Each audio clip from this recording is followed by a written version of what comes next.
When you think of elves, you probably think about these, or these, or these, if you're more Potter-pilled than Lord of the Rings-pilled and somehow got to my channel unscathed. Some of you might think of these, or even these. You know who you are.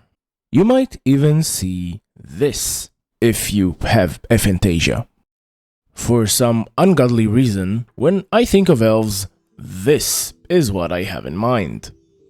Hey everyone, I'm Necromancer. Let's draw Glassburn. If you're new to the Horde, you're more than welcome to watch the full Glassburn playlist linked up in the card and down in the video description. Today, the people demanded weird elves, and I'm nothing if not an online people pleaser. So, let's begin with monkeys and convergent evolution. This is your evolutionary tree, showing that several years ago you decided to have feet. A dubious decision that has caused me, personally, some trouble over the years, and one which I aim to fix today. Usually, as a part of reimagining a species, I try to break it down to its core components. I did it with the vampires, and I did it with the dwarves, and now it's the elves' turn. I won't drag you through the whole process because it did take some time to figure out what specifically I wanted to do with the Glassburn Elves and how I would fit them into this world that I'm building. I will say that the core components I took were their closeness to nature, as well as being a bit alien and weird by virtue of them being fey, and their longevity, specifically being long-lived and not immortal. Also, I wanted to keep their agility, nimbleness, and sharp senses. The obvious natural conclusion, obviously, is green monkeys. The green has its reasons, and we will get to them, but I believe partially tree-dwelling monkeys who just recently, evolutionary speaking, lost their tails is the perfect cutoff for something that feels related to humans, but is unambiguously different.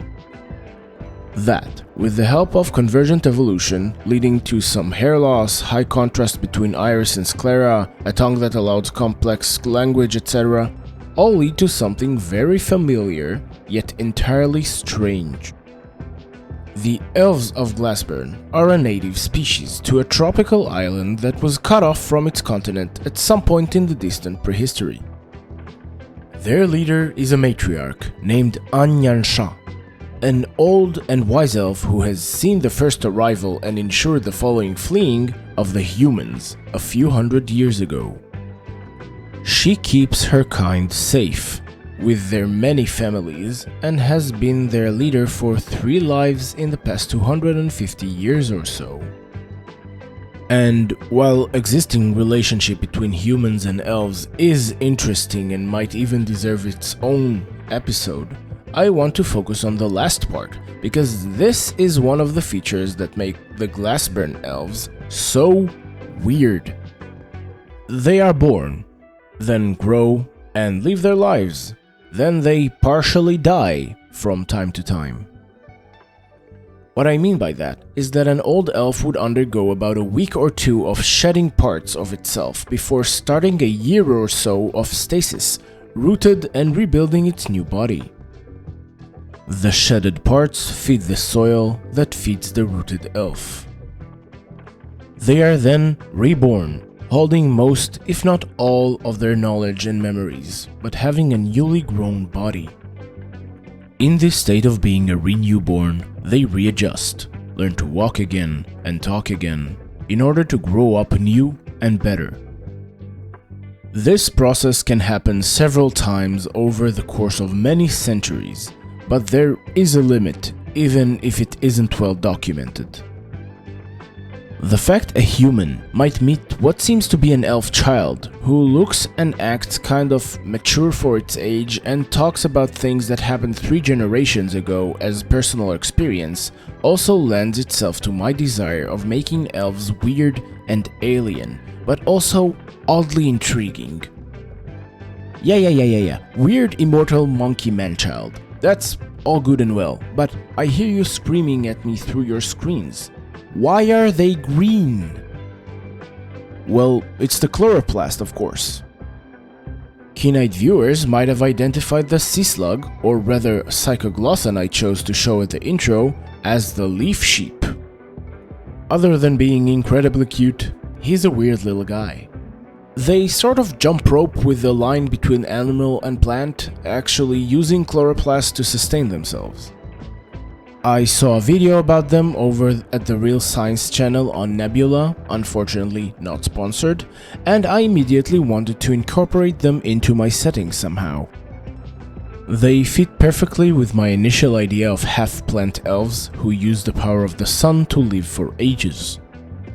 The elves in Glassburn changed and shifted slightly since that first idea, but I really wanted to keep that nudibranch in the picture.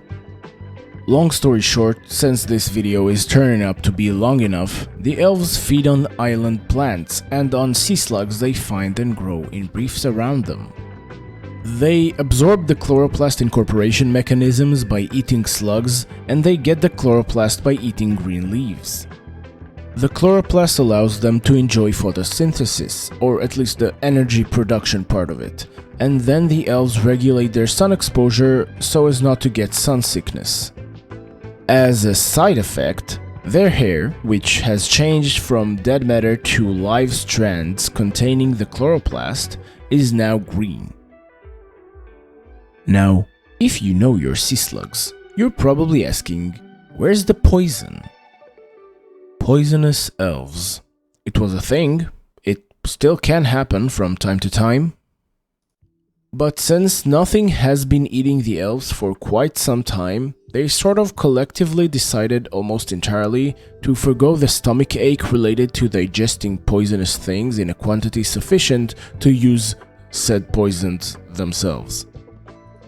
The last part I stole from the slugs, and actually real humans and a lot of other animals, is color patterns. When coloring the elves, even in the first sketches, I added colorful, vibrant, high-contrast patterns on different parts of the elf's body. On one hand, I wanted to keep those, to stay close to the nudibranch source, including all the benefits I talked about and will talk about. On the other hand, the elf skin should have looked smooth and perfect to a human's eye, to keep the charm they possess as the fair folk. I purposefully used the term fair as generally beautiful and not specifically as having light hair and skin. My main inspiration for elves' appearance is polished olive wood, or polished wood in general.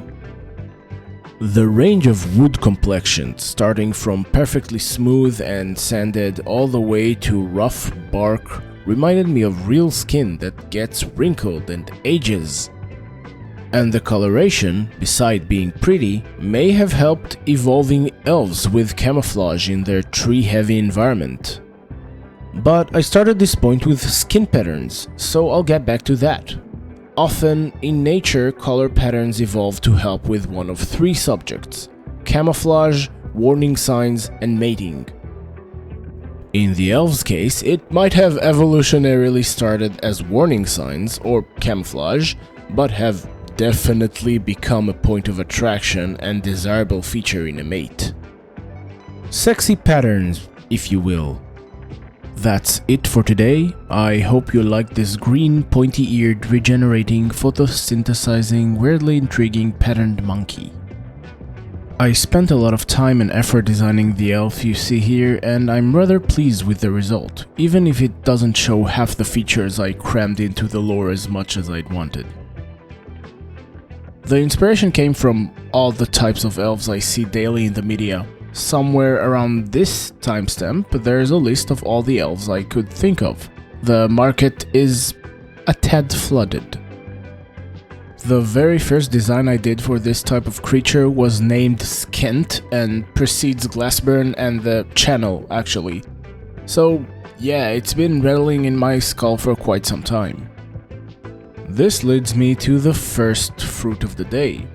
When possible, taking the time to design, sketch, and thumbnail a piece would save so much wasted effort when it comes to polishing. If the base design is not good enough or the structure is not solid, no matter my rendering skill, the end result would look bad. I'm glad I did it here, especially regarding the complicated pose, and I intend to add it to my regular process more reliably in the future. The second fruit is the techniques I used. There was grayscale painting for values with a multiply layer for colors, and there was old-fashioned painting. There was texturing and transform manipulation. There was use of different brushes, adjustment layers, filters, and effects. I even flipped the canvas once or twice to check that the anatomy made sense. I tried to apply the right tool for the job at any given point in the process, and if that's not a sign of some proficiency, then I don't know what is. That being said, the seed for today is sort of the same as the last fruit, but flipped on its head. I tried lots of things, but I didn't commit to the techniques I wanted to explore. I stopped using the multiply layer for colors because it was too foreign and slow, so I fell back to my comfort zone of normal blending mode with regular painting. I wanted to have more foliage variety, but I didn't bother to download more foliage brushes. I'm still using the Kyle Foliage concept brush, which is good but has only one leaf shape. I copied and pasted a picture of a tree and used it as a shortcut for tree texturing. It worked, but I don't know how I feel about it. Am I looking to have more realistic trees, or am I trying to learn how to look at a bark texture and depict it in my style? Maybe I'm overthinking it, but hey, this is the end ramble in an episode of a world building series. Overthinking lives here. In other news, Discord. It's a thing. The Foretold Art and World Building server is here and open to everyone. Link in the QR on the screen and down in the video description. Thank you everyone who stayed to the very end of the episode, and a special thank you to the people who voted on today's topic. Next poll will be soon posted and I want to see you voting. If you want to support the channel so I can continue to make stuff up and have the opportunity to improve, you can like, subscribe, and share this video to your friends or foes. It's free and it would really help me out. There's also a bell. I finally know what it does. Do you? Anyway, thanks again for watching. Tell me in the comments what you want to see next, and for now, bye!